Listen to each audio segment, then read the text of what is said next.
tempat party untuk bersenang-senang? Apa cuma untuk FOMO? Ngupload foto di Instastory supaya dapat atensi.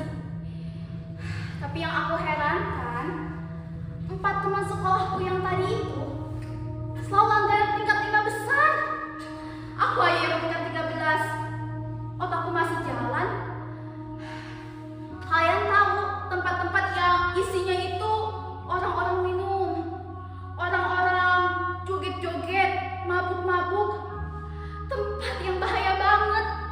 Tempat yang biasa jadi sasaran para narkoba. Kalau kalian udah terjerumus sama narkoba, aku yakin hidup kalian bakal hancur.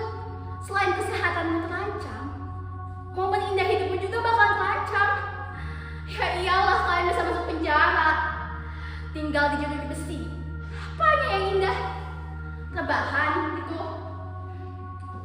Kalian sudah tahu kan lah ya, bahaya narkoba itu kayak gimana. Kalian belum tahu? Kalian belum tahu bahaya narkoba itu kayak gimana? Makanya kalau punya HP tuh digunain untuk hal-hal baik, cari hal-hal positif, jangan cuma scroll TikTok mulu. Ini aku udah dapat, aku bisa jelasin tanpa lihat teks.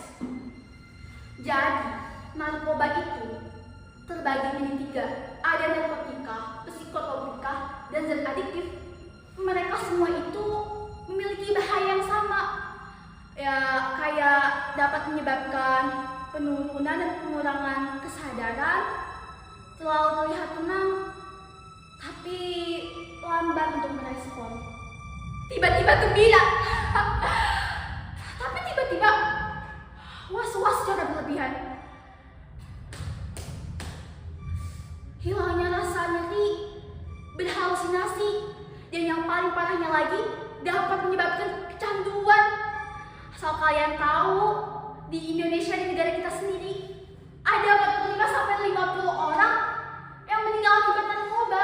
Iya, negara yang menjunjung tinggi ketuhanan, negara yang tidak ada ateis, tapi negara paling narkoba.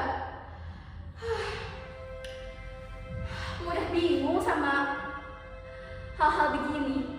Padahal di sekolah itu udah sering kok dipelajari tentang bahaya narkoba. Tapi yang herannya, materi itu hanya segelintir orang yang paham. Hanya segelintir. Lihat aja, mereka aja nggak paham.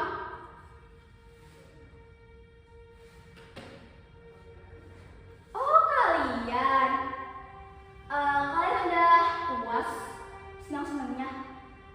Aku laporin nggak ya? Apa? Jadi tadi itu kalian, oh gitu ya.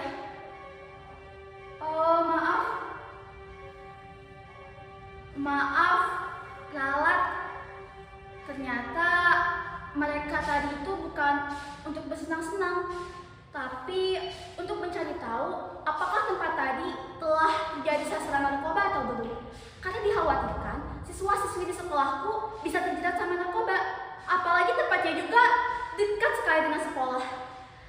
Dulunya sih tempat itu bukan tempat klub gitu, bukan, tapi tempat karaoke biasa. Tapi lama-kelamaan mulai terlihat aneh. Pak polisi pun belum tahu. Untuk itu mereka ngajak aku supaya gabung sama tim mereka. Terus ngambil foto, video buat bukti. Terus abis gitu diserahin deh ke pihak sekolah. Abis diserahin ke pihak sekolah bakal nyerahin lagi ke Pak polisi. Gitu. Kalian tahu kan? Kalau kalian melihat aksi-aksi yang mencurigakan, apalagi peredaran narkoba, kalian wajib loh melapor. Kalian nggak mau melapor, kalian bisa terjerat kena hukum. Hukumannya pun berat. Sama seperti pelaku, hampir sama.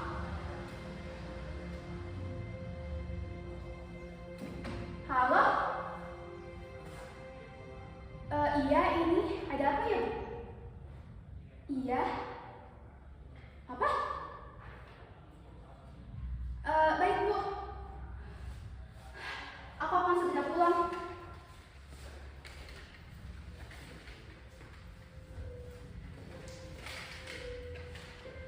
Kemarin malam,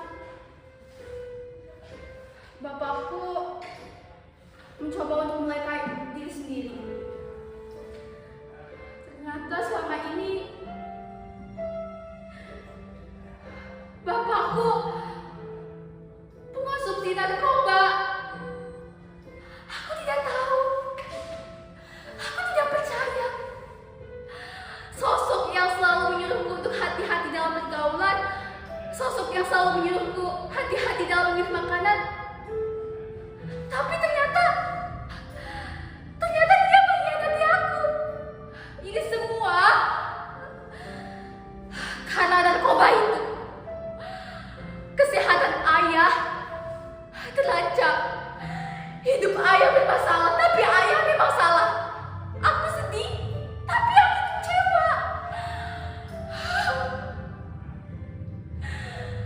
Nanti aku akan tinggal dengan siapa? Kalau bukan dengan ayah, ayah pasti bisa dipenjara.